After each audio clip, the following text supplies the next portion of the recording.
Salut. Salut. Ça va? Ça va et vous? Ouais. Bah ouais.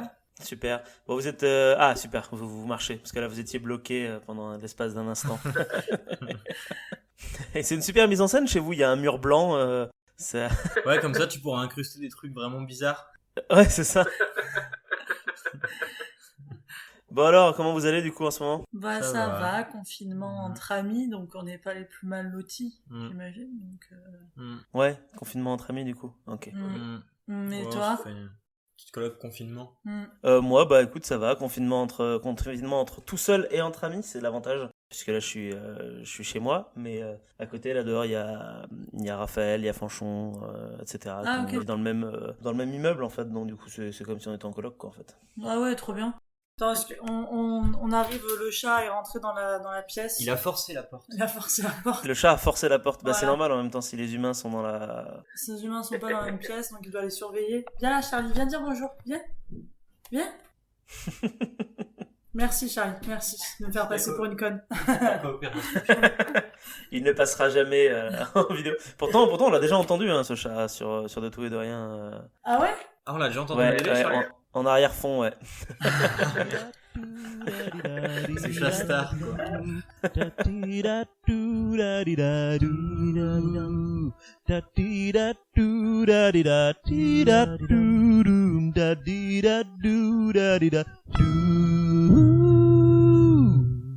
Bienvenue du coup dans ce nouveau format qui est un peu bizarre. Vous êtes les premiers à passer parce que vous allez tous passer par binôme. C'est ce que j'ai prévu. Ok. Oh, d'accord, Ah, ok. donc, Et oui, vous êtes les premiers à faire le bal. Donc du coup, je sais même pas si ça va être réellement intéressant ou pas. Ok. Ça se trouve, ça va être pas spécialement plus passionnant que ça, j'en sais rien. Donc ce sera à voir. Ouais, c'est un format du coup qui est un peu particulier puisque du coup c'est un format où il y a rien de prévu du tout, rien. C'est juste nous comme ça en face à face. Enfin vous côte à côte du coup forcément. Mais, Du coup. mais ouais, sinon c'est ça. Il y a rien de prévu de concret. C'est de improvisation totale. Donc ça se trouve ça durera 15 minutes comme 50, comme 3 heures. J'en ai pas la moindre idée. Moi, j'avais juste une question pour toi. Ouais, vas-y. Est-ce que ça, du coup, c'est un peu un intersaison? Oui, c'est ça, c'est carrément ça, c'est un intersaison. Ouais. Et du coup, est-ce que tu t'attendais à reprendre la deuxième saison de Tout et de Rien aussi vite? Eh ben non, justement, c'est bien. Là, t'es en train de faire l'inverse, tu vas me poser des questions. Non, bah non, pas du tout, non. En fait, à la base, j'avais prévu, à la fin de mon contrat, bon, on peut le dire, je pense que tout le monde a deviné à Chauvet, hein, deux du coup, parce que tout le monde n'a pas forcément la chance de travailler sur la vraie. Le typique. J'ai eu cette chance à un moment donné, je l'ai plus maintenant. J'en ai profité. Et bah du coup ouais, je pensais partir en vacances tout bêtement dans ma tête. Je me disais bah là, fin de saison aussi sur des TDR. Et puis on se casse, on va ailleurs, on va voir des gens, on prend un peu de temps. Et en fait bah du coup non. Du coup non. Donc j'étais un peu gavé ouais quand même par l'idée d'être à nouveau reconfiné chez moi. Voilà. D'autant plus que tout le monde n'est pas spécialement reconfiné en plus, donc c'est Ouais. moi de mon point de vue ça me semble absurde, mais bon ce sera au futur de juger mes propos, je ne sais pas. C'est clair. Ouais, donc du coup non, la reprise beaucoup plus rapidement que prévu. Je sais même pas quand est-ce que tout ça sera publié, donc ça se trouve ça sera publié dans 3-4 mois, j'en sais rien, j'en ai pas la moindre idée en plus, donc ouais, on va reprendre, quitte à avoir du temps à perdre, j'ai envie de dire, autant reprendre Ouais, carrément. les enregistrements et rebosser dessus quoi, simplement. Et ça me fait plaisir du coup que vous soyez une fois de plus tous les deux présents au rendez-vous. Toi Tiff, en plus t'es là normalement la semaine prochaine sur le premier épisode Oui. de la saison 1 normalement, donc Yes. non, c'est sûr que c'est vrai que ça m'a fait plaisir de vous avoir tous les deux sur cette chaîne, parce que ça a commencé de manière un peu complètement random, complètement aléatoire. C'était vraiment juste je me faisais chier pendant le premier confinement et j'ai fait venir tout le monde. Et toi Jules, t'as fait partie des premiers à y répondre. Et du coup bah merci d'avoir participé à quand même pas mal d'épisodes au final. Tu as rattrapé je mets des guillemets à retard sur la fin où t'as fait J'ai rushé sur la fin de la saison, parce que pendant quelques temps... Ouais, c'est ça complètement. T'as fait un gros rush sur la fin de saison et tu m'as poussé aussi dans mes retranchements parce que tu m'envoies toujours plein de trucs à monter derrière tes épisodes. Mais c'était franchement le rendu même de tout, vu que t'en as mis pour toutes les chroniques là, des ambiances sonores ou machin. Sur tout l'épisode, Ouais. ça rendait, je trouve, vachement bien, quoi. Carrément, Ça crée de vraies ambiances, c'est chouette. carrément. Ouais, je suis assez content. On verra ce qu'en penseront les gens parce qu'il est même pas encore publié. Il est publié demain, puisque là on est dimanche, donc demain il sera publié. Demain vous aurez le lien, vous pourrez le partager comme des malades. Yay. À moi, Ils la sont partout. célébrité. Ah ouais, à toi la célébrité, ce sera ta première chronique, c'est vrai. Ouais. Et c'est gentil à toi, Tiff, de nous avoir rejoint du coup aussi à la toute fin de la saison, quoi, en fait. Moi, je fais le dernier et le premier épisode. C'est mes C'est créneaux, ça, dernier et premier épisode, c'est ton, ouais, c'est ton dada. Mais tu fais que ça, quoi. C'est-à-dire Que que ça. là, tu fais premier, J'ai dernier commencé. et rien d'autre. Ni plus ni moins. Non, mais merci à toi de faire ça, en vrai, c'est trop bien. Bah ouais, mais sans vous, je ne serais, comme je dis souvent, sans vous, je ne serais pas grand-chose. Moi, je ne fais que l'humble montage de ces vidéos et même l'animation, je serais facilement remplaçable. Oh. Je suis raison, enfin, t'as fédéré énormément de monde autour de ce projet, c'est aussi un truc qui est cool. C'est Ah, que ça, c'est vrai. t'as énormément de gens qui parlent de plein de trucs super variés, et ça c'est toi qui les as amenés mine de rien, donc c'est ça qui est chouette, je trouve, dans ce projet, c'est qu'il y a plein de trucs différents, enfin voilà, de tout et de rien, quoi, il y a de tout. Bon, il y a un peu moins de rien, je trouve, il y a quand même Il y a plus très de peu tout de que rien. Il n'y a pas de rien. Ben, justement, c'est le but de cette nouvelle émission, c'est d'amener de rien en fait. Parce que Ah. dans De tout et de rien, il y avait plus de tout. Et je me suis dit, mais en fait, on parle jamais de rien. Donc autant faire une émission où on parle vraiment de rien, on sait pas du tout ce qui va se passer. C'est le but de ça et d'en faire. Attendez, j'ai mon petit programme qui est établi parce que comme je suis un gros psychorigine, j'ai créé des binômes. Certains sont pas encore au courant qu'ils sont en binôme, mais j'en ai normalement 1, 2, 3, 4, 5, 6, 7, 8 épisodes comme ça où il se passe rien du tout, enfin où c'est vraiment juste des dialogues et vous êtes par binôme en fait, tout simplement, par binôme qui ont des atomes crochus comme vous du coup par exemple, puisque Ah, c'est vous vrai, vivez on a ensemble, des donc- atomes crochus, nous deux, apparemment. En vrai ça me fait super plaisir de voir vos visages. Ouais, c'est cool. Je sais pas si vous vous rendez compte de ça, la dernière fois qu'on s'est vu en vrai c'était cet été quand on a testé ton jeu, Jules. Ouais. C'était en août. Et ça remonte, hein, c'est Putain, quoi, c'est juillet ou août, quelque chose Ouais, comme je ça. crois que c'est août. Fin août, je crois. Ouais, j'avais essayé de le faire fin Enfin, août, ouais, peut-être en août. ouais. Ouais, même début Ouais. septembre, mais oui, ça commence à faire. Hein. Enfin, même- oui, du coup, c'est plus tout l'été, c'est début septembre, je dis n'importe Ouais, quoi. c'est Ouais, Oui, moi, c'est plutôt septembre, parce que c'était le dernier créneau que j'avais avant de commencer du coup le boulot. Mm. Et du coup, je voulais faire au moins le premier test à ce moment-là. Donc ouais, c'était en septembre. Dans tous les cas, ça fait un peu, Ouais. ouais. Ouais, dans tous les cas, ouais, ça fait un bout de temps bah, en ce moment, on voit pas beaucoup de visages différents, quoi. C'est un peu tendu, quoi. On vit une période qui est un peu étrange, quand même, mine de rien. Incertaine. Et c'est aussi pour ça, du coup, incertaine, c'est ça. C'est aussi pour ça que ça fait du bien de recréer un peu du lien social autrement, quoi. Ouais, bien sûr. Au travers, certes, d'émissions, mais surtout au travers entre nous, de pouvoir se voir C'est pour ça que je vous ai demandé si vous pouviez être en caméra, parce que je me suis dit que ça pouvait être intéressant de voir vos vraies têtes pour une fois et pas juste votre voix.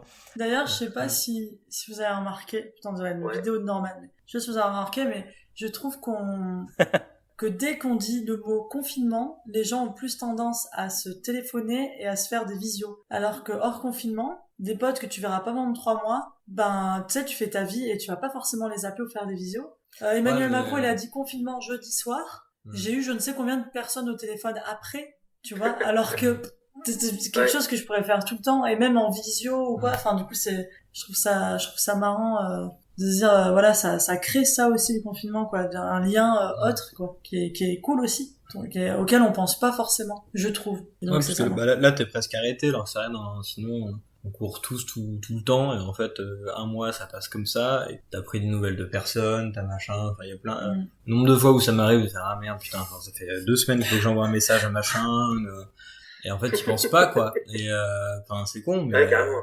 et du coup bah ouais, ce genre de moment où t'es un peu, bah de toute façon t'es astreint à résidence, donc voilà, donc enfin t'es moins dans, enfin c'est toi qui organise un peu tout le programme, ça arrive d'être dans le jus des fois par rapport au taf si on fait du télétravail, mais bon en soi il y a Ouais. quand même plus de temps où tu peux te poser et commencer à dire bah tiens, bah je vais prendre le temps de ça, quoi, ce qui est cool du coup aussi. Après c'est juste dommage du coup qu'on puisse le faire, Oui, carrément. on peut pas sortir chez nous, Ouais. mais Oui, c'est ça le souci. Mais ça nous montre en fait que finalement, avec ce confinement, on peut prendre le temps de faire les choses qu'on n'a pas l'habitude de faire en fait, comme effectivement, ouais, que tu l'as dit, se recréer du lien. Alors c'est vrai que moi non plus, moi je suis pas non plus énormément de visio non plus, je devrais en faire plus, mais oui, de base, surtout pendant le premier, j'ai contacté des gens que j'avais pas contactés depuis des années, quoi, que j'aurais certainement pas du tout contacté s'il y avait pas eu de confinement, quoi. Mais c'est juste qu'au bout d'un moment, t'es tellement en recherche de sociabilité que c'est ça. Tu serais prêt à contacter Emmanuel Macron en personne juste pour pouvoir lui parler, quoi. Pour boire un verre en visio, enfin voilà, créer du lien, quoi. quoi. En visio, Manu, écoute, voilà, tu vois, je suis prêt à appeler Trump pour essayer de le... Je suis prêt à appeler Trump pour essayer de le réconforter, hein. Je suis prêt à tout. Oui, c'est ça, ouais. Y a pas de souci. Qui vendrait son âme au diable, tu sais, pour pouvoir sortir de chez lui. T'inquiète, mon gars, t'auras la prochaine élection, c'est pas grave. Non, en tout cas, c'est une plutôt bonne nouvelle. Ça, c'est cool que Trump est dégagé, même si bon, je connais pas forcément l'autre, mais Biden, juste que cette personne est dégagée, ben ça fait plaisir. Voilà, déjà, c'est cool. Un fou de moins. Bon, il est vivant encore, hein, ça, mais... c'est vrai que c'est vrai qu'on enregistre cet épisode au moment où Biden a gagné les élections présidentielles aux États-Unis, ouais. Hier soir, on l'a su hier soir, ouais. C'était hier soir, ouais, c'est ça. Ouais. Il manque un pays, je crois. Enfin, un pays. Il manque un État. Mais je crois pas qu'il puisse faire la différence au niveau du nombre de grands électeurs. Non, parce qu'il a 290 de toute façon et l'autre il a 215 ou je ne sais quoi, donc en fait il a gagné. Parce que c'est à partir de 270 grands électeurs que de toute façon t'as remporté l'élection. Là, je crois qu'il en a remporté 280. Ouais. Non, 280, 90, non. Bon, je sais plus. En tout cas, il a gagné, non, mais c'est sûr. Il semblerait avoir gagné en tout cas. Ouais. D'ailleurs, ça a été annoncé par les médias. Ouais, voilà. Mais d'ailleurs, on a lu une anecdote tout à l'heure hyper drôle là-dessus.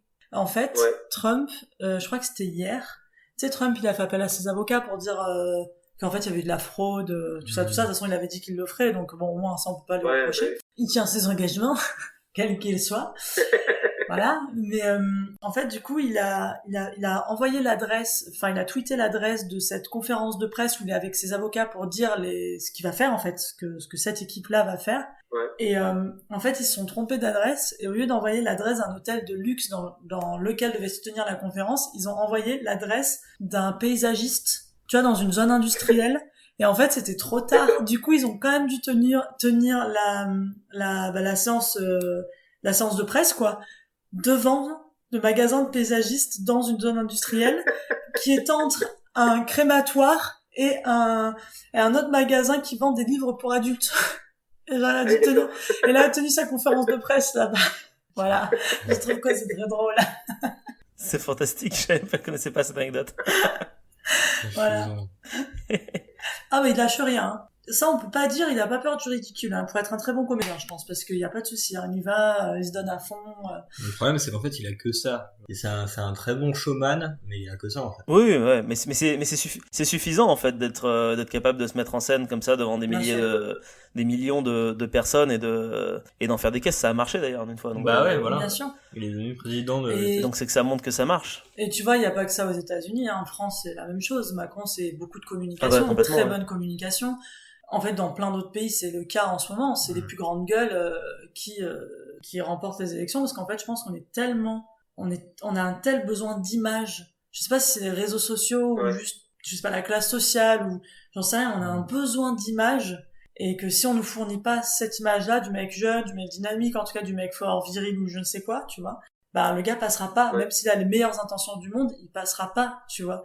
Alors que en fait, tu vois, genre Emmanuel Macron, il est passé, il avait pas de programme, il y avait rien en fait, tu vois, mais on s'en foutait parce que en fait, il présentait super bien et il nous donnait l'image qu'on veut, quoi. On se dit, on est content d'être représenté par un gars comme ça.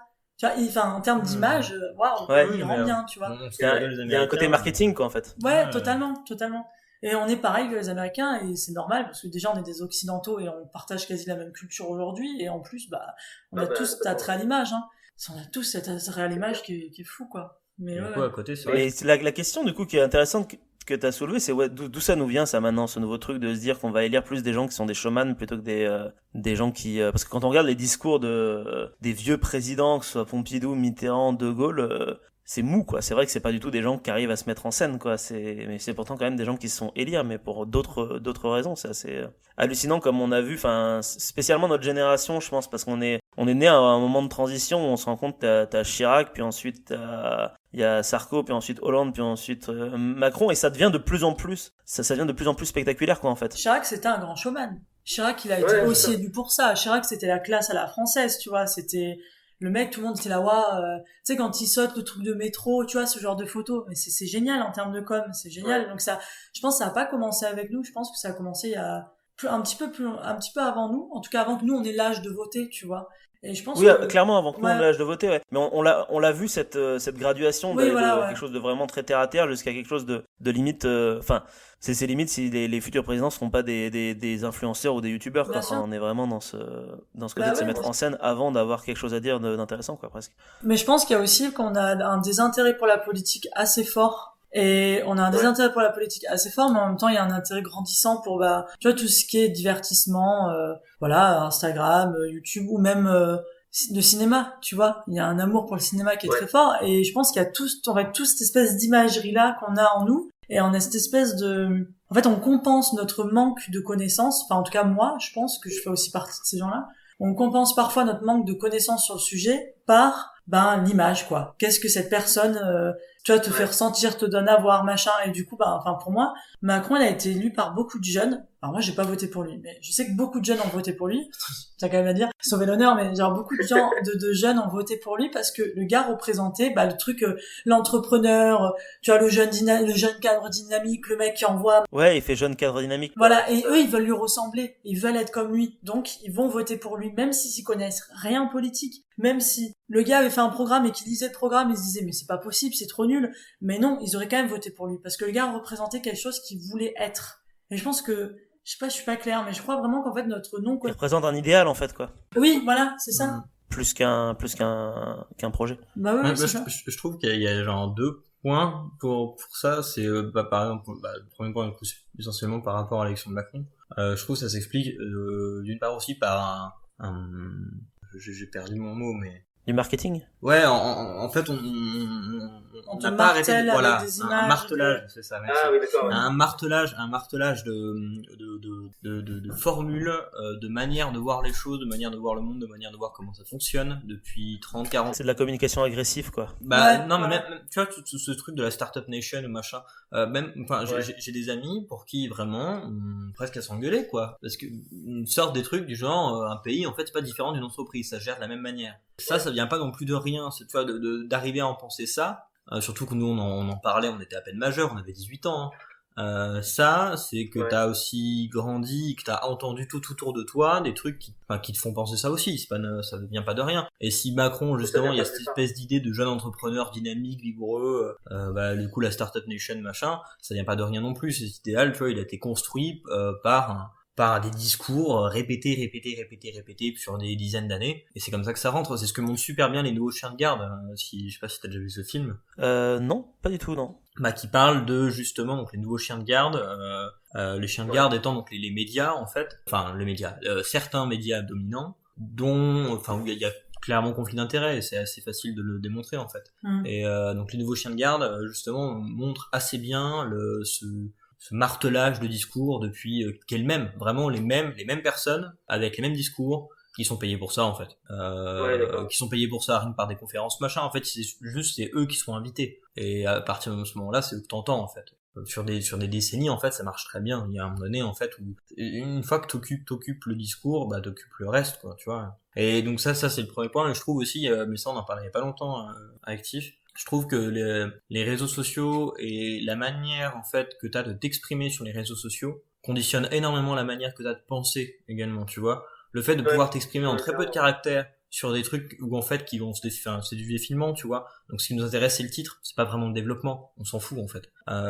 Et c'est des images, c'est des machins, tu vois, Instagram c'est parfait pour ça. Et je trouve que cette manière de communiquer via les réseaux sociaux, ça te conditionne forcément aussi une manière de penser derrière, quoi. Et je sais pas, moi je me demande depuis quelque temps, genre à quel point ça peut aller loin dans justement ce conditionnement de la manière que t'as de toi de penser aux choses, de parler avec les gens, de voir même les communications, ou de voir ce que c'est qu'un argumentaire, ou de faire le distinguo entre quelque chose qui est une opinion et quelque chose qui est un fait.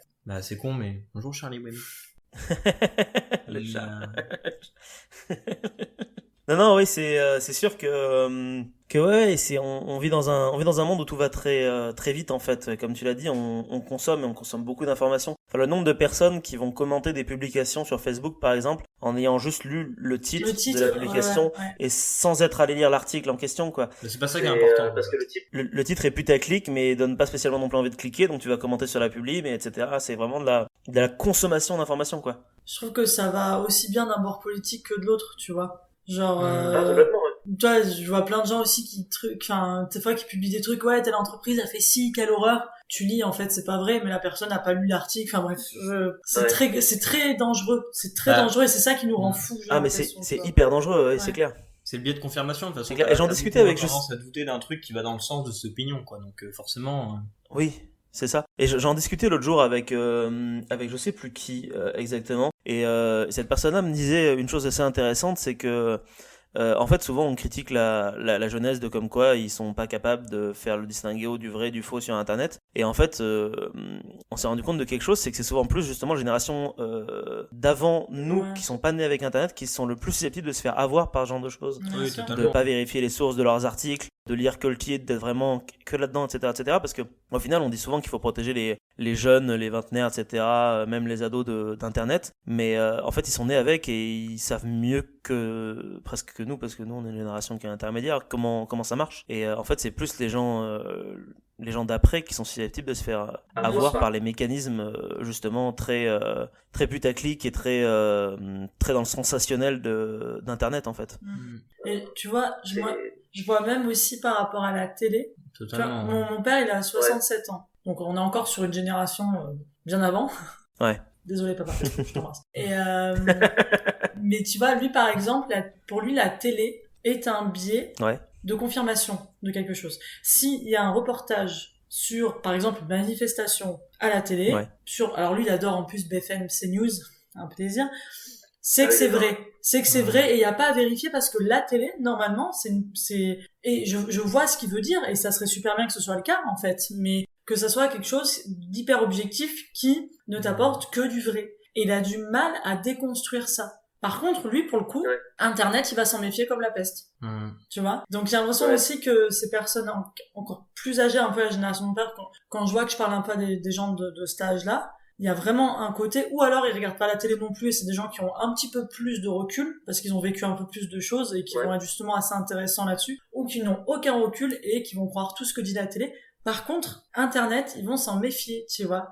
Alors, ils ont raison dans un sens, mais dans ce que je dis à mon père, je dis, mais du coup, méfie-toi aussi de la télé parce que dans les deux cas, c'est des images. Les flash news, c'est pareil, hein. Ça dure quoi? Ça dure 3 secondes pour parler d'un truc hyper grave. Enfin, tu vois, c'est de la rapidité complètement. Quand tu aussi, décortiques comment est fait un journal télévisé, tu te rends compte que c'est plein de techniques de manipulation mentale, enfin des musiques terrifiantes, etc. Enfin, c'est le nombre de fois que les télés vérifient pas leurs sources aussi, c'est même encore plus grave parce que du coup ils sont regardés par des millions de gens qui effectivement sont persuadés que la télé c'est la vérité qui t'est dit là-bas, alors que il suffit juste de regarder qui contrôle la télévision pour te rendre compte que la télé veut te faire aller vers quelque chose aussi, quoi. Donc, c'est comme quand tu regardes un documentaire, et il y avait des études qui avaient été faites là-dessus. Enfin, de toute façon, il n'y avait pas trop besoin d'en faire d'ailleurs, mais enfin, c'est assez intuitif. Quand tu regardes un documentaire, à partir du moment où c'est estampillé de documentaire, t'es beaucoup plus ouvert à croire à peu près tout ce qu'on va te dire. Tu vois c'est vrai. Tu pars du principe que, ok, tu vas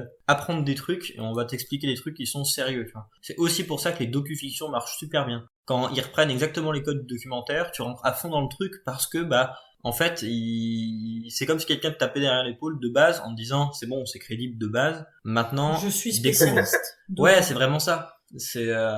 T'avais John Ho moi j'avais découvert ça avec John Ho, c'est le gars qui a bossé sur les illustrations de Seigneur des Anneaux et qui disait que un vrai enjeu d'illustrateur c'était justement de réussir à faire rentrer les gens dans ce mode-là pour réussir à rendre le monde qu'ils créent par leurs illustrations crédible, tu vois.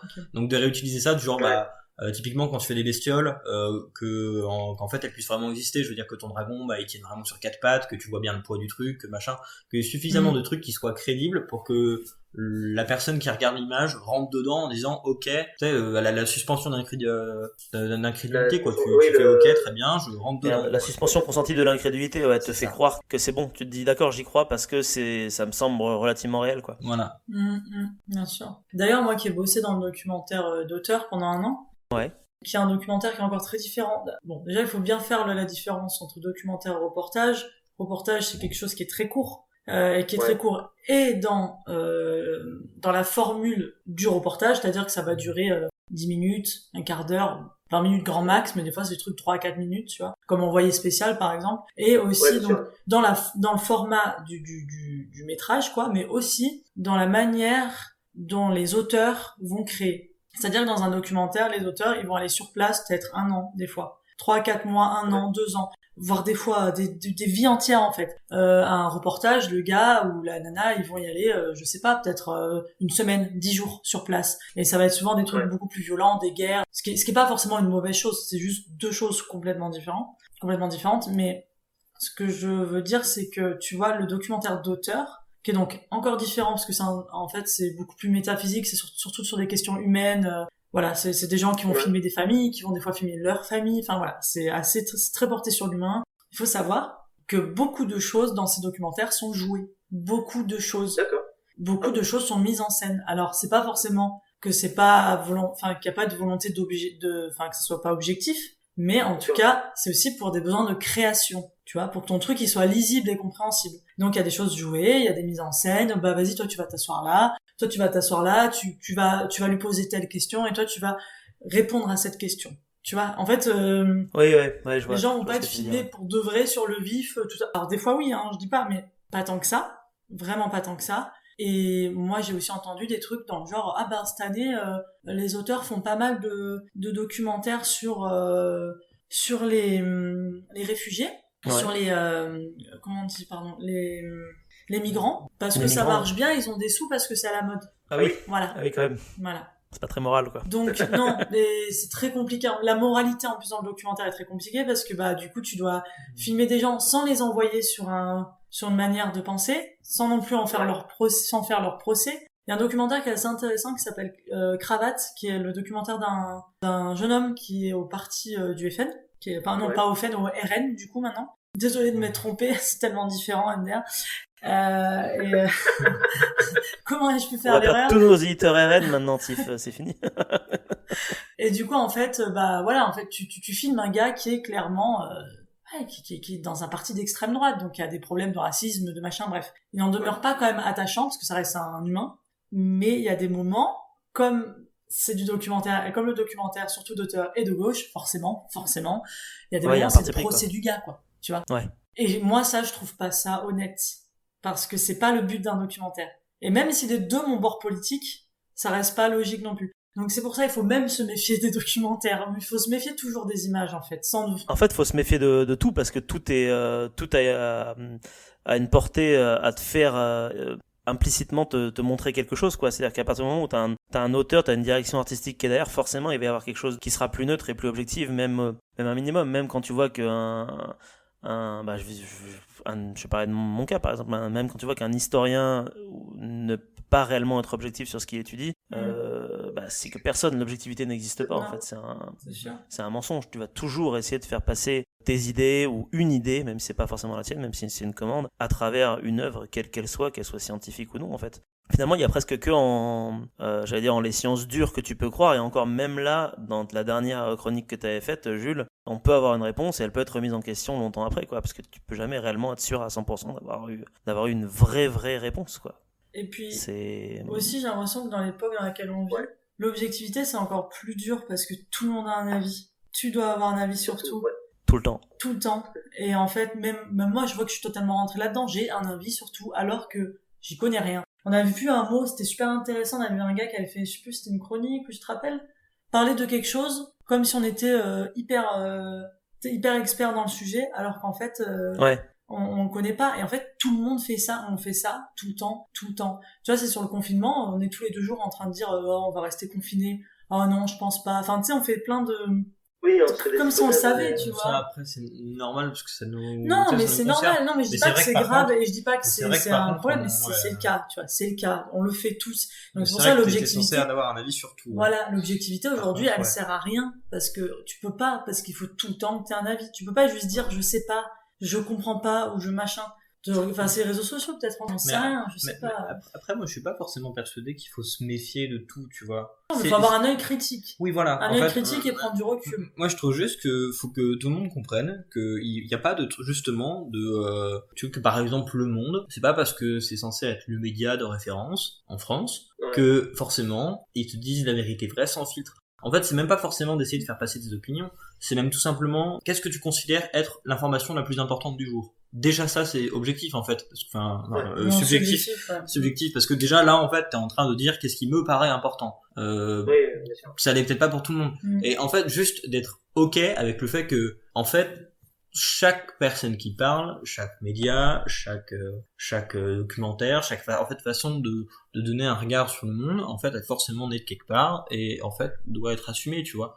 À partir du moment où tu sais que par exemple Le Monde c'est assez depuis que je sais plus depuis quelle année ils avaient commencé à rentrer dans cette dynamique là. Enfin, c'est assez libéral. Le média, c'est totalement de gauche, mais ultra de gauche assumé. Et pareil, ils ont leurs conneries. Hein. Question de biais de confirmation, ils se sont fait avoir quelques fois. Hein, donner la parole à des gens qui ont dit des conneries. Hein. Le Mediapart, pareil, c'est assez engagé de ce côté-là. Je veux dire, à partir du moment peut-être que ce qui compte, c'est que le média que tu regardes soit honnête avec ce qu'il te donne, tu vois. Bien Assumer que toi, d'être t'en de aies gauche, conscience. assumer d'être de droite, assumer d'avoir un filtre sur un tel point de vue et tout. Oui, même que toi, t'en aies conscience, quoi. Que Ouais. tu sais que TF1, ça appartient à un gars. Bon bah il va jamais dans son JT balancer un truc qui va pas. Il y avait une fois où sur le jeu il y avait eu une connerie nucléaire puis dans le nord de la France. Et le problème c'était que en fait le groupe qui était censé s'occuper du béton qui a pété ou un truc dans le genre, c'était justement le groupe Bouygues donc qui est propriétaire de TF1. Et bizarrement sur le JT de TF1 qui est pourtant le plus grand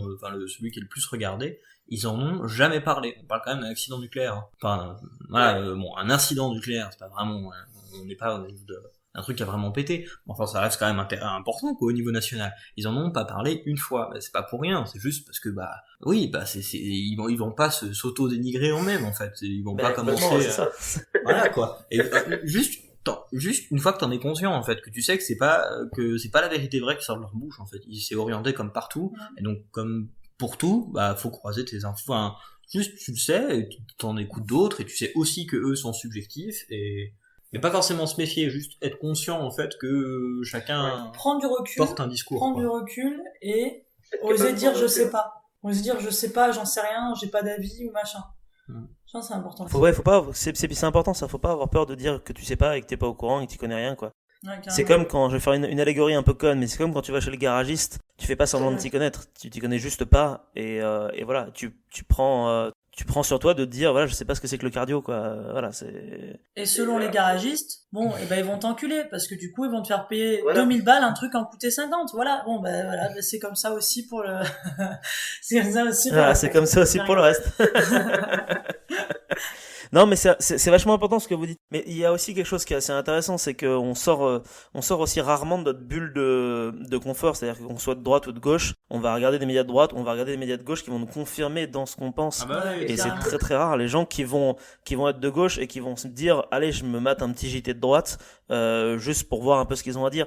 Et l'inverse aussi est vrai. Enfin, je veux dire, aucune personne de droite ne va lire Mediapart ou, enfin, c'est très très rare de partir loin de sa bulle, parce que ça veut dire aussi quitter sa zone de confort et se confronter à des personnes qui ont d'autres arguments. C'est extrêmement dur à faire. Moi, par exemple, j'y arrive pas. Clairement, si j'ouvre un truc qui correspond pas à mes avis politiques ou même des fois juste à des trucs tout cons, à mes avis de cinéma, ça m'énerve et je vais arrêter de regarder parce que ça me gonfle, tu vois. C'est difficile de sortir de ça. Moi, je sais, comme je suis dans une famille où j'ai 2 parents qui sont, vraiment complètement opposés politiquement, même je dirais même plus socialement, tu vois. Du coup, j'ai jamais eu trop le même avis, tu vois, et je sais que par exemple Jules, sa famille sont très très très gauche, la mienne clairement c'est moins le cas, et du coup des fois je suis d'accord avec eux, mais des fois je suis là, non, enfin déjà je pense que c'est bien aussi de pas être qu'avec des gens qui nous ressemblent, qui pensent pareil que nous aussi, tu vois, et dans ce qu'on lit et dans ce qu'on regarde, mais aussi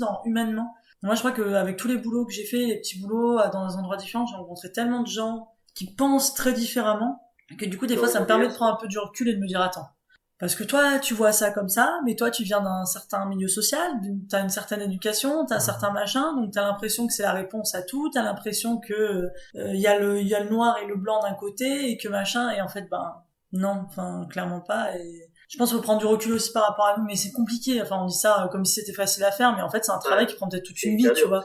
C'est compliqué, mais je pense que si on faisait un petit peu plus ça, peut-être qu'on se calmerait, peut-être on deviendrait moins psycho en lisant que des trucs un peu horribles toute la journée. Enfin, tu vois, je sais pas, peut-être qu'il y aurait un truc plus serein qui s'installerait, ce serait bien. Mais bon, c'est pas... Un dialogue, quoi, peut-être plus déjà. Ouais, voilà, un dialogue, ouais, voilà, ou pas juste se hurler dessus, ou voilà, juste un truc en disant, bon, qu'est-ce qu'on fait, quoi. Parce que je sais pas, je sais pas, je me dis, je rêve d'un moment où tu vois, il y aura la droite, la gauche, et qui seront en mode, ok, on n'est pas d'accord, nous on trouve un truc ensemble et tout, on converge dans la même direction, main dans la main, tout va bien aller. Tout le monde est heureux. Voilà, on se fait des petits poutous dans l'herbe et on court dans les champs nus.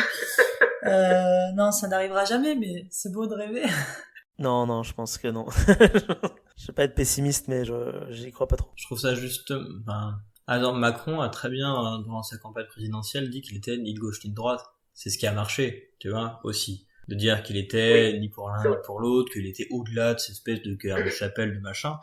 Oui, justement, t'es ni de droite ni de gauche, ça veut pas dire que t'es au milieu des deux. Parce que, peut-être le côté droite et gauche, c'est bien parce que ça te fait une ligne, en fait. Et à partir de là, en fait, tu peux catégoriser les personnes, machin, juste avec un curseur. Donc c'est super simple, en fait, c'est super intuitif. Bon, bah voilà, si t'es extrême droite, on te met là, si t'es extrême gauche, on te met là-bas. Tu sais, c'est le truc avec la tige, avec les boules, là, tu mets de chaque côté, là.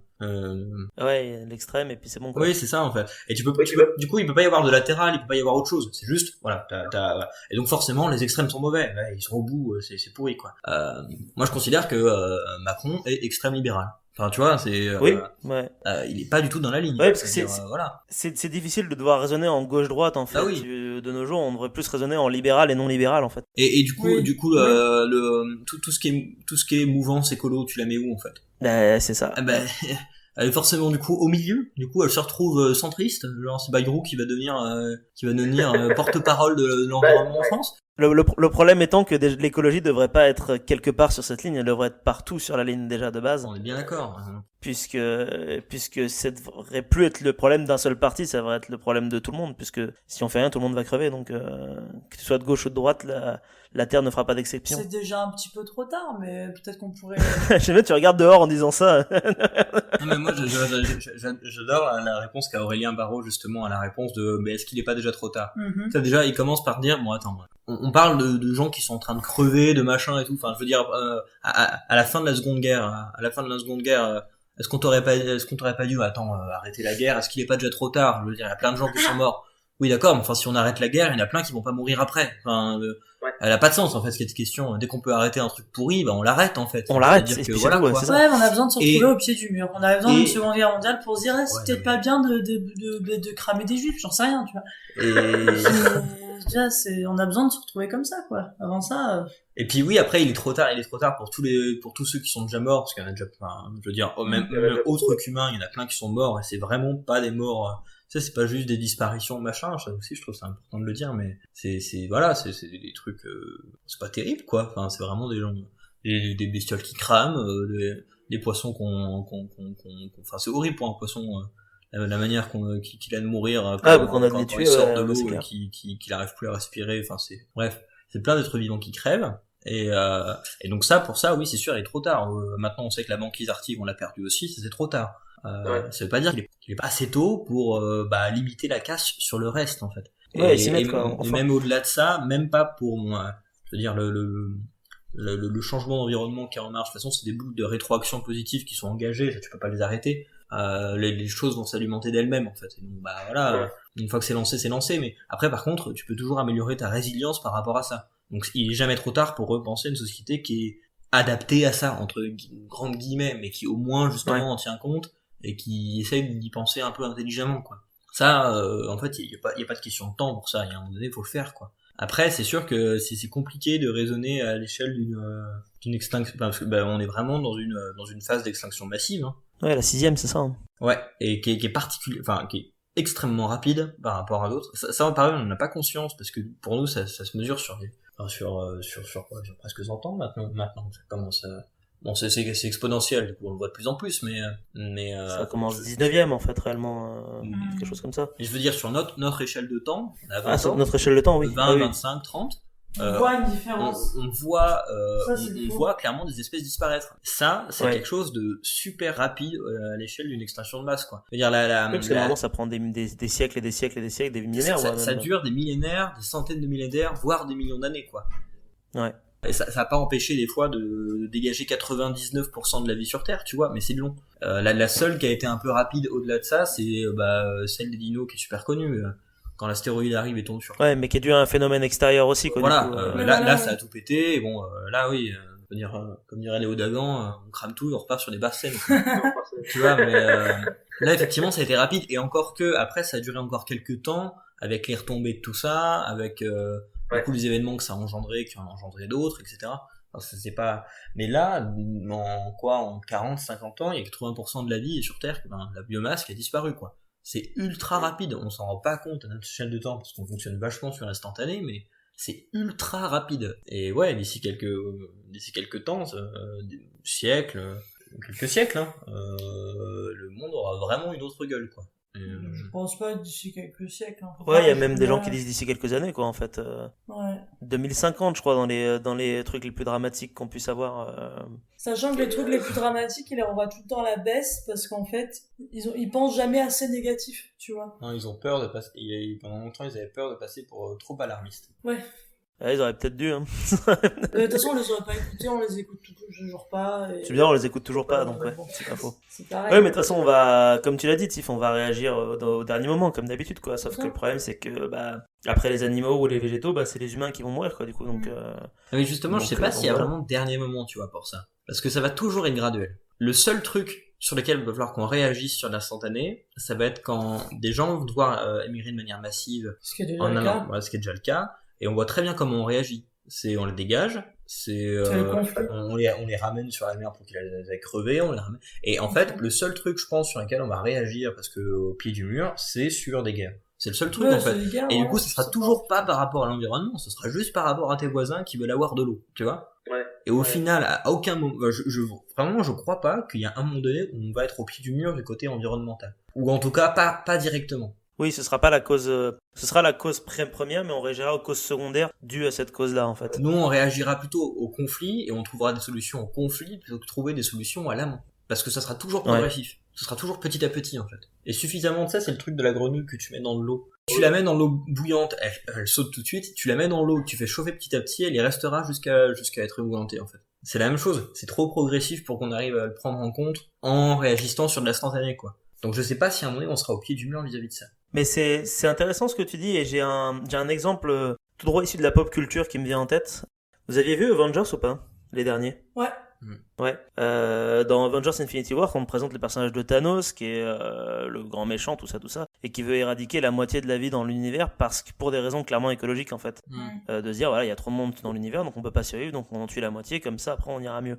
Bon, déjà, d'une part, c'est le méchant, et c'est un méchant, voilà, qui a des solutions un peu extrêmes, etc. Et du coup, les héros vont se liguer pour le buter et résoudre, du coup, la crise du conflit qu'il y a avec ce personnage-là. Et à la fin du deuxième film, les gentils ont gagné, le méchant, il est mort, tout le monde est revenu comme avant. Sauf que le problème de base, à savoir le problème écologique, le fait qu'il y ait trop de monde, il est pas résolu. Mais pourtant, tout le monde est content parce qu'ils ont résolu le conflit. Donc c'est vraiment en lien avec ce que tu viens de dire, quoi. Oui, tu t'adaptes juste, en fait, mais tu règles pas le problème. Le problème de base n'est jamais réglé du tout. Et personne n'en parle, quoi. C'est ça qui est fou, c'est que personne n'en parle du tout. Mais en même temps, tout le monde en a un peu conscience parce que, justement, je sais plus où j'avais entendu ça, mais par exemple, pour l'exemple de Thanos, là, qui enlève la moitié de l'humanité, enfin, du coup, plus de l'humanité Ouais, de l'univers entier, quoi. C'est à l'échelle galactique. En fait, tout le monde est en mode, oh mon dieu, c'est un méchant, mais tout le monde va faire, ouais, mais en même temps, il a raison. Tu vois, genre, et souvent, t'as beaucoup de gens qui vont dire, ouais, en même temps, on est trop, ouais, en même temps, machin, parce qu'il y a un truc où on a conscience aussi de ça, tu vois. Et je sais plus, il y a un mot exact qui dit, en fait, quand tu te rends compte qu'il faudrait que, ta propre espèce, il y en a qu'il faudrait qu'il dégage. Bon, évidemment, toi, t'as pas envie de partir, T'as pas envie tes de proches dégager, non plus, tu vois, évidemment. Mais un truc comme ça où du coup, je pense qu'on a vraiment tous bien conscience que on est beaucoup trop et qu'on a foutu la merde et que voilà, il y a un moment, on pourra pas, ça va changer, ça, c'est sûr. Et à quel prix, quoi? Et à quel prix, ouais. En fait, j'ai aussi un souci avec ce truc de enfin ça arrive souvent, je trouve, quand on parle dans tu sais, les discussions de comptoir des colos au bord d'une bière, d'arriver facilement à avoir quelqu'un qui dit oui, mais de toute façon si on était moins, tout serait réglé, c'est parce qu'on est trop nombreux, c'est parce que machin. Ça dépend qui t'enlève, en fait. Mais voilà, déjà Ouais, moi ça, je trouve que cette question c'est je veux dire de la part d'un Européen de dire qu'on est trop, oui, en fait toi tu consommes déjà Trop, quoi. 4 terres, donc oui, en fait, même si t'étais tout seul, il y aurait déjà un souci, tu vois, en fait.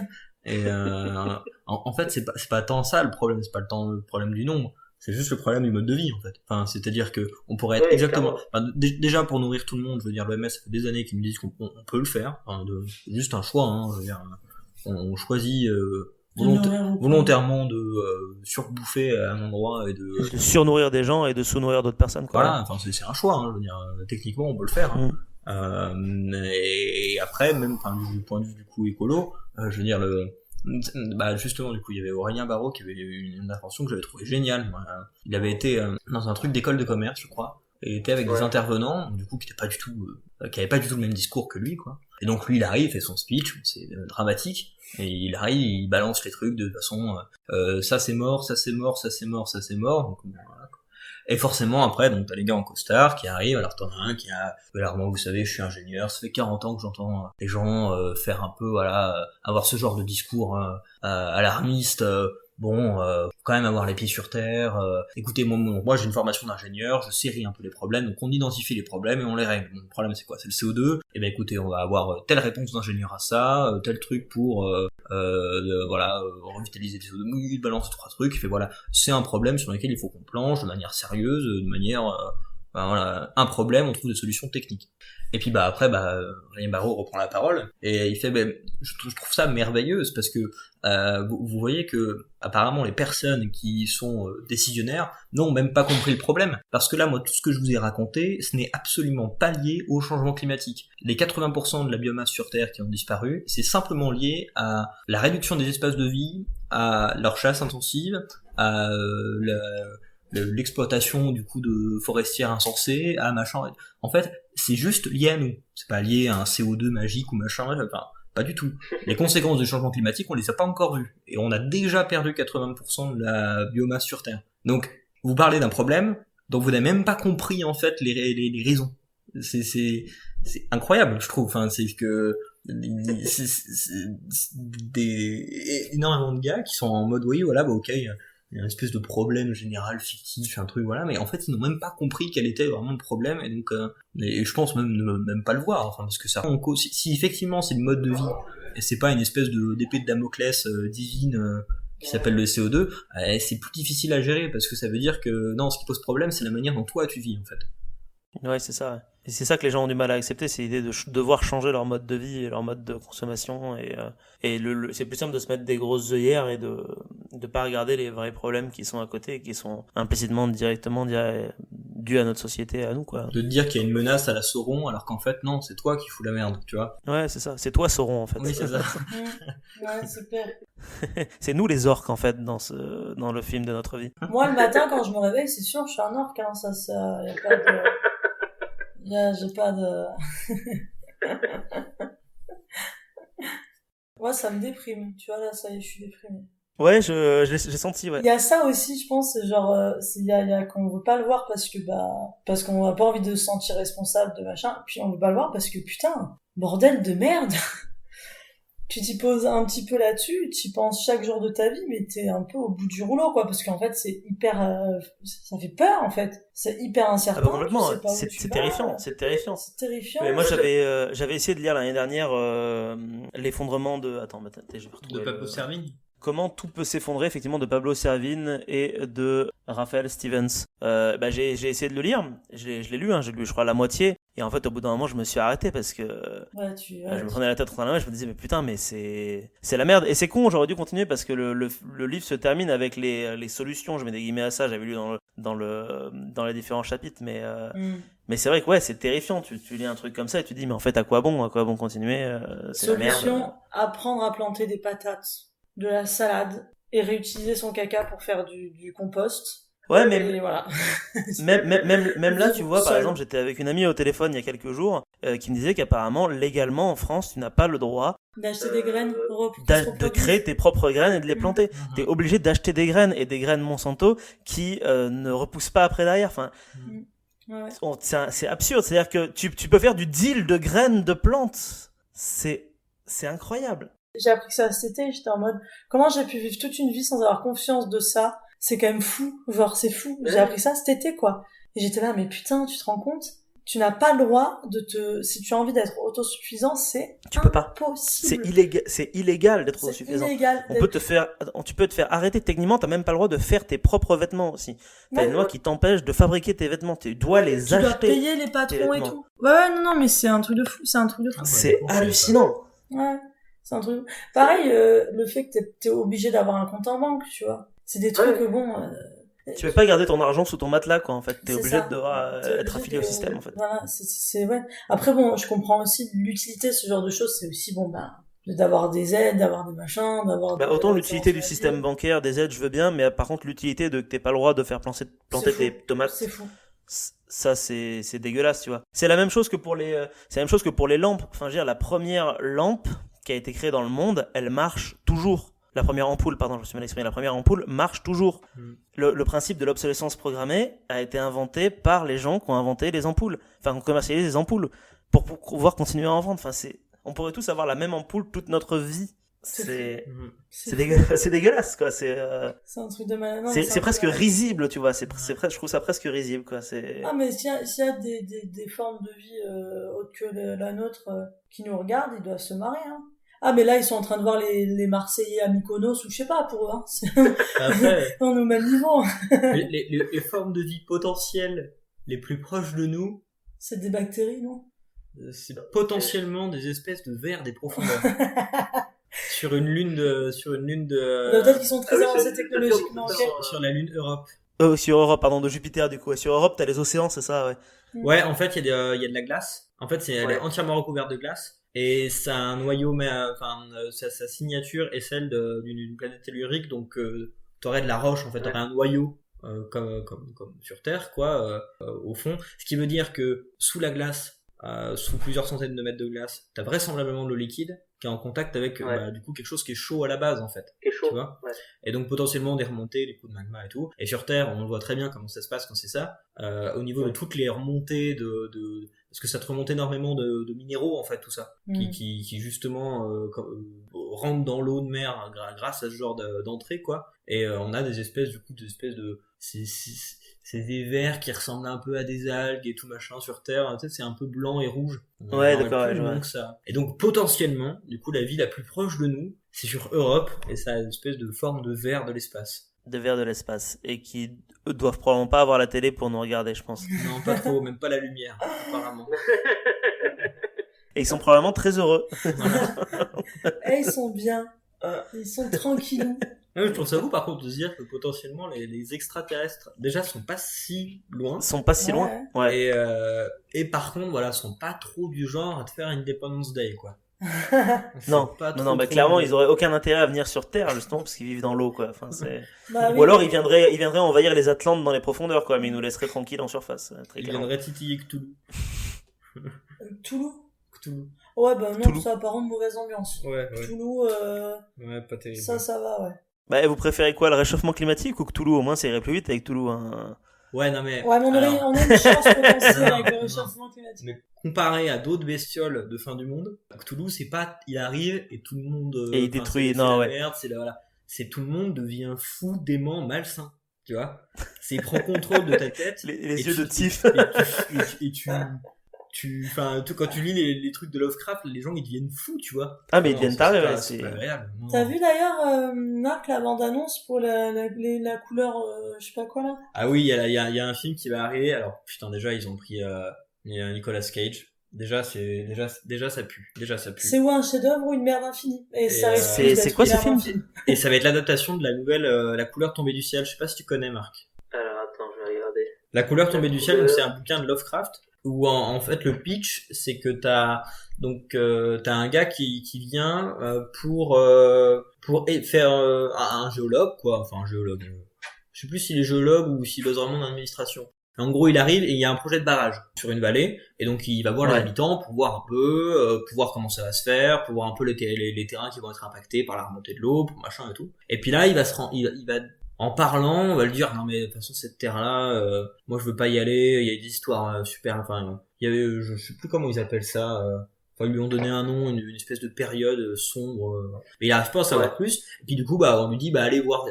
Il y a un mec qui vit toujours là-bas, allez voir. Donc il y va, et le gars va lui raconter son histoire. En fait, il y a des années, il y avait, c'était une vallée luxuriante. Alors aujourd'hui, c'est un truc désolé, super glauque, avec tout des machin. fruits chelous. Et donc, non, à l'époque, c'était tout magnifique. Oui, non, mais après maintenant, il y a des fruits chelous Non, c'est qui tout rendent cramé. malade. Non, c'est tout cramé. Mais tu sais, à un moment, si la famille a dit qu'elle avait mangé les... Oui, la famille. Mais là, il y a pas rien. Désolé, j'ai spoilé. Oui, il a spoilé. Mais donc, du coup, il y a des années, c'était un truc verdoyant, avec des fermes et tout machin. Et donc, ce gars-là vivait là avec sa femme, et il y avait une autre ferme dans la vallée, avec, je sais plus comment il s'appelle le gars, mais enfin, bref, une petite famille bien sympathique et tout machin. Et un jour, il y a un astéroïde qui tombe. C'est pas énorme, hein. Juste le truc, c'est, tu vois un flash, ça tombe dans le jardin. Oui, ça fait un petit caillou, quoi. Voilà. Mais bizarre, il y a une espèce d'aura, c'est dans la nuit. Parce qu'il tombe dans la nuit. Il y a une espèce de petite aura, une espèce de lumière, avec une couleur qui apparemment peut pas être décrite. Tu vois. C'est impossible de décrire. Déjà, c'est galère de le faire en film, du coup. Voilà. Déjà, ça pue. C'est le Premier prix du problème. film, tu vois.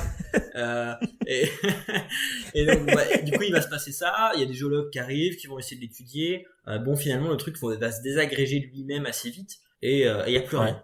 Bon, ils vont se désintéresser de tout ça, ils vont repartir. Il est tombé pas très loin d'un puits. Et petit à petit, en fait, cette nouvelle est, je trouve, trop bien parce que c'est très très insidieux. C'est que petit à petit, la famille donc qui vit dans la ferme qui était là va se rendre compte qu'il y a des trucs bizarres qui se passent. Mais ça, c'est toujours à la Lovecraft, genre c'est jamais un truc frontal, c'est toujours étrange. Ouais. Et c'est toujours un peu en périphérie, genre tu sais pas trop si c'est vrai ou pas. Mais ça devient C'est de plus en plus innommable, étrange. quoi. Jusqu'à ce qu'en fait, dans la ferme, tout le monde meurt de manière plus ou moins affreuse, en disant qu'en fait, la couleur c'est quelque chose en fait. Et la couleur, en fait, elle bouffe tout. L'air devient, les arbres commencent à prendre cette couleur, pareil, indescriptible. Ça devient malsain et bon bref. Et en fait, en quelque sorte, elle se nourrit d'eux quoi. Et elle va tout détruire. En fait, il y a rien à faire, tu vois. Et la nouvelle est trop bien. Elle est, si jamais t'as le temps, il y a un France Culture qui l'avait fait en lecture audio. En audio? Ouais. Ah, donc elle est sur YouTube. La lecture est trop bien. Donc si jamais ça dure quoi? Ça dure 1 heure, je crois. Si jamais t'as 1 heure à perdre, c'est trop bien. Et ils vont en faire un film qui va être une grosse bouse, je pense, parce que déjà il y a Nicolas Cage et en plus il y a une couleur qu'on ne peut pas décrire, qui en fait est juste une couleur rose flashy dans il est déjà sorti le film en fait. Putain. Sur la page Wikipédia, il est sorti en 2019 apparemment. Et ben voilà, on a un an. Parce qu'il est noté sur Allociné, il a 2,2 sur 5. Oui. Voilà. Sur Allociné 2,2, sur Sens Critique c'est -1. Voilà. Et putain, et la couleur est violette apparemment, oui. visiblement. J'ai vu la bande-annonce où t'as le mec il a cette couleur, on ne peut la décrire. Violet, hein. Enfin, je veux dire, c'est très simple. Non, mais ça se voit à l'affiche, c'est du violet. Enfin, je veux dire, c'est... Violet, par exemple. Ce n'est pas du rose, violet avec un peu de bleu, quoi. Mais voilà. En fait, il te manque juste un mot, mais moi je te l'apprends. Ça s'appelle du violet. C'est pas. C'est effectivement, c'est un mix entre deux couleurs. Ça s'appelle du violet. C'est pas une couleur primaire, exactement. Voilà, c'est un peu le problème. Il y a le problème de la il est, alors, si vous voulez le regarder, si les auditeurs veulent le regarder, il est disponible sur Amazon Prime, apparemment. Voilà. Moi, une nouvelle bonne raison de ne pas prendre Amazon Prime, du coup, en plus. Si jamais vous voulez donner plus d'argent à Jeff Bezos, c'est vrai qu'en ce moment, il est un peu à la il a du mal en ce moment. Un peu compliqué avec sa banque. N'hésitez pas. Ça a vraiment l'air d'être de la merde. Écoute, j'écouterai peut-être plutôt l'audio de France Culture. Alors, moi, j'ai trouvé vraiment. Donc, il est top. Moi, j'ai écouté aussi. Il est génial. Ouais. Génial. D'accord. J'ai beaucoup aimé. Après, c'est Lovecraft, quoi. Faut pas en écouter 6 d'affilée. Ce qu'on a fait. Après, oui, il faut pas en écouter la nuit, quoi. Faut écouter ça le matin en te levant, à la rigueur, quoi. Ah, moi, Bah non, si tu fais ça le matin en te levant, tu vas passer une journée de merde. Pendant 2 semaines, moi j'ai écouté que des trucs audio de Lovecraft. Toute la journée, c'est au boulot, parce que je faisais des points à la mon Dieu. sur mon ordi. Et à la fin des 2 semaines, ouais, je commençais à devenir un peu chelou. Faut pas faire ça, hein. Non, mais spoiler, faut vraiment pas faire ça, c'est pas bon, en fait. Non, c'est pas bon pour la santé mentale, c'est sûr. Mais c'est un sacré auteur, moi, je trouve. Ouais, c'est trop bien. Et une ambiance mais très très bon particulière. Lovecraft, ça c'est clair. Le côté très mystérieux, c'est très, en fait, on donnera pas la réponse, c'est des trucs qui nous dépassent de très loin, Oui, en parce fait. qu'on est que des simples humains, en fait, et tout ça, C'est c'est ça, pas de notre ressort du tout, quoi. Et il y a des trucs qui nous dépassent tellement qu'en fait, à peine si tu commences à les apercevoir, tu t'es pas fait pour, en fait, pouvoir les intégrer, quoi. Ouais, l'humain est pas l'élément central Non. et ni héros, ni rien dans ses œuvres. C'est ça que je trouve ça intéressant parce Des que c'est rare. victimes, quoi, en fait, plus qu'autre chose. Hein. Oui, c'est ça, on est, ouais. Ils interagissent avec quelque chose qui les dépasse, et généralement, ça les rend fous. En jeu de rôle, c'est traduit par le principe de la santé mentale. Je sais pas si vous avez déjà fait des jeux de rôle sur l'univers de Lovecraft, c'est tu vois un truc, tu tires un dé, tu fais un jet de volonté ou de résistance mentale, et si t'échoues, tu perds des points de santé mentale. Et en fait, plus tu perds de santé mentale, plus ton personnage devient taré, et plus tu deviens taré, plus tu dois le jouer de manière imprévisible, où il va se passer des trucs imprévisibles pour toi, et tu finis par devenir au bout d'un moment un danger pour les autres joueurs, voire même totalement retourner au service des grands anciens. Enfin, c'est trop bien. Déjà des personnages qu'on finit cultistes dans des parties de jeux de rôle, c'est tu meurs, cool. voilà, généralement, ou tu deviens taré. Ouais, c'est dur. C'est dur, mais c'est drôle. C'est drôle, façon de parler, quoi. La maladie mentale, MDR. Non, mais ouais, par contre, ça va être cool et j'aimerais bien. Et puis, je pense que c'est l'univers tout apprêté pour faire du jeu de rôle, quoi. Bah, je crois, un des premiers jeux de rôle, c'était Lovecraft, non, je crois, truc Arkham. Oui, Aurora Arkham. Ouais, bah là, il a été adapté en jeu de plateau, mais c'est un très vieux jeu de rôle, hein, je crois, hein. Peut-être pas le premier, parce que du coup, il y avait Donjons et Dragons et tout machin, je sais pas. C'est Donjons et Dragons, je pense, le tout premier jeu de rôle. Il est sorti dans les années 80. Mais ouais, le jeu de rôle Lovecraft, je crois que c'est vieux, hein. C'est très très vieux. Hein. Et ouais, il est trop beau là, la version maintenant, là, tu sais, l'édition là. Ils en ont fait un du coup qui sont adaptés en jeu de plateau. Ouais, tu m'avais dit. Enfin, un jeu de société que tu peux plus ou moins jouer, c'est semi-jeu de rôle. J'aimerais bien tester, ça peut être cool. Encore. Oui, il est très bien. Le jeu de plateau est très très bon. Hein. Franchement, si vous avez l'occasion de l'acheter, le jeu de plateau est incroyable. T'as un immense plateau qui représente la ville d'Arkham et tu joues des investigateurs. Tu dois fermer des portails interdimensionnels dans la ville. Plus les portails sont ouverts, plus tu as de chance d'avoir des monstres. Et le problème, c'est que si jamais t'échoues à la fin, t'as un grand ancien qui débarque et tu dois le vaincre. Spoiler alert, tu n'arrives pas à le vaincre. C'est qu'à partir du moment où il arrive, tu vas essayer de le vaincre, mais normalement, les règles font que tu n'arrives pratiquement jamais à le vaincre, c'est pas possible. Ouais, donc en gros, c'est un choix peu fou chrono, ou mort. quoi. Faut que tu fasses ça avant que le monstre arrive, quoi. Voilà, c'est ça. Et c'est vraiment bien foutu parce que c'est de la coop, quoi. C'est-à-dire que tu joues contre le plateau et le plateau est sadique. Trop bien. C'est une mauvaise idée de conseiller des jeux de société en période de confinement. C'est une mauvaise idée pour moi, parce que... Moi, j'achète. Voilà, il achète beaucoup. Ah, au pire, vous pouvez jouer sur des plateformes de jeux, il doit y en avoir plein, genre sur Board Game, c'est pas dit qu'il y soit, mais sur... merde, comment s'appelle ce truc sur Steam j'ai oublié le nom. Il y a un truc sur Steam qui te permet de jouer à plein de jeux de société. Tabletop Simulator. Sur Tabletop Simulator, t'as plein de jeux de société que tu peux avoir en ligne. Donc ils sont tous plus ou moins bien modés, ça dépend lesquels. Hein, mais Non, puis ça peut te donner un bon aperçu avant d'en acheter un aussi, c'est cool. Oui, ça permet aussi de tester avant d'acheter. Bon, le seul problème, c'est qu'il faut acheter Tabletop Simulator pour y jouer.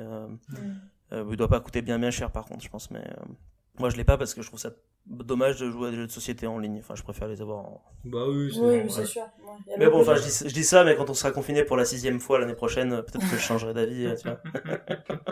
C'est ça. Un jeu qui marche trop bien en période de confinement, justement, je sais pas si c'est ce que t'as à dire. Among Us. Ouais, lui il marche bien en période. Ah, Among Us, oui, mais vous y jouez à Among Us ou pas? Mais oui, il faut qu'on se fasse une partie. Mais parce que j'arrête pas d'essayer de recruter du monde pour jouer à Among Us non-stop. On est ok. Est-ce que vous êtes chaud pour jouer à Among Us? Vous êtes ok? Ok, super. Bah, je vous inviterai sur le bon Discord. Je sais plus si je l'avais fait ou pas, et puis on va se faire des parties. Et ben, je vous propose qu'on termine là-dessus parce que ça fait 1h12 d'enregistrement. Ça me semble pas mal pour un premier épisode. Ça vous a plu ou pas ce format déjà? Bah ouais, pour voir. j'espère que ça a correspondu à tes attentes. J'avais pas d'attente, donc je suis tout à fait content de ce qui s'est passé. On a vraiment parlé de rien, et puis c'est comme dans une vraie conversation, c'est-à-dire qu'on est passé d'un point A, et puis tout d'un coup on a filé sur un autre truc, etc. Enfin, je veux dire, on a commencé à parler de, je sais même plus de quoi on a commencé à parler. On a beaucoup parlé politique quand même à un moment donné, et on termine sur un jeu de société, quoi. C'est fantastique.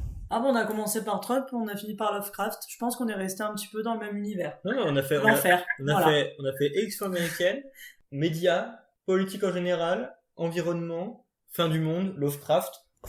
Lovecraft. Non, c'est cool. Jeu de société. Among Us. Et voilà. Among Us, voilà. Il y a un super fil rouge. Il y a un super fil rouge, je trouve. C'est fantastique. Et finalement, on retourne sur la politique, je veux dire, Among Us, c'est à peu près la même chose, hein. Je veux dire, il y a un imposteur qui essaie de buter tout le monde, hein. C'est à peu près la même chose. Oui, c'est vrai aussi, ouais. Ça tient toujours.